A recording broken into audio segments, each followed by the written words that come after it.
Well, I've been in business a pretty long time, so as you can imagine, I've tried a lot of different ways of tracking my time. When you're newer, it's a little harder to understand how long something's going to take you. As you've been in business for a while, you get a sense of it, but still, there's surprises, right? We were talking about pillows at lunch. And I used to love making pillows. I used to love combining the fabrics and changing around the trims. And some designers just let me have free reign. But then, you know, you're making panels or you're making a pretty traditional valance and it's just dragging. The time studies will tell you where you're being profitable with your time and where you're not. And I can tell you with pillows, I couldn't charge enough for the time I was spending fiddling around with the fabrics. So those were very, very good. Now, I feel like I have a better sense of how long something takes me.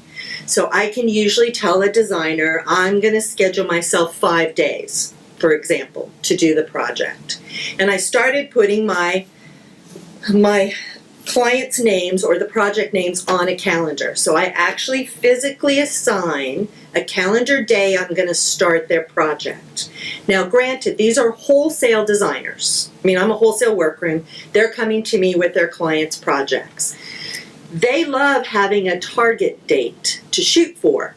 Unlike other workrooms that say I'm 3 weeks out, I'm 4 weeks out, they know that on the 31st of March, I'm going to be doing the Dries job. If I don't have everything for that job, their job gets set aside and I do something else.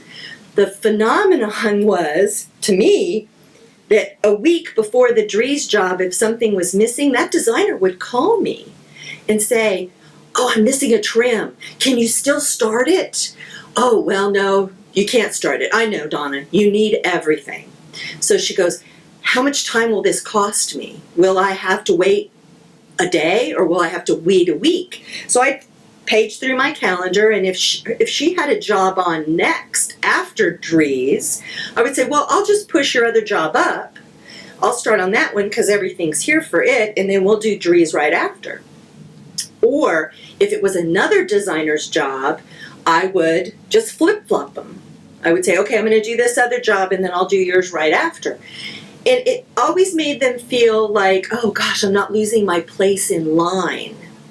And because full-service designers pretty much work on delivery schedules for furniture, they work on subcontractors' calendars, they work on a lot of different calendars, rather than just giving them an open-ended 3 weeks, I gave them a physical date on the calendar.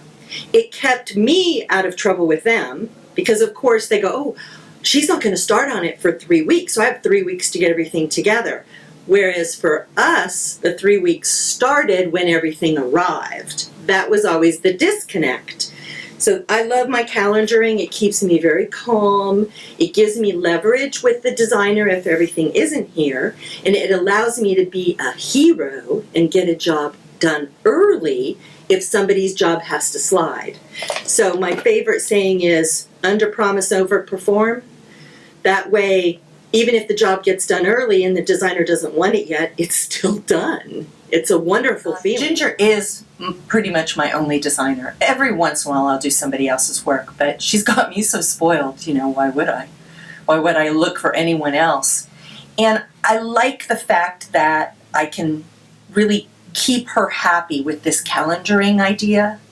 But the other part of this is that when you really think about it, time is your currency, and how you spend that time is really, really important. And while I love fabricating, I have a lot of other little buckets I want to do stuff in. I have, you know, the teaching, I have the products that I want to sell, I have more binders I want to build, and I need to make sure that I have enough time for all of that. So again, calendaring, I can be kind of generous with the number of days I tell the designer, and that way I have a fudge factor, if you want to look at it that way, or a half a day that I can spend on the internet, or a whole day I can just go put plants in my yard if that's what I want to do. It's given me a lot more freedom. And then if I'm really particularly feeling like, oh, I really need to make some money, well, I can just put the pedal down and just really make a lot of fabrication stuff in a relatively short period of time, get it out of here, and on into the client's homes and get paid.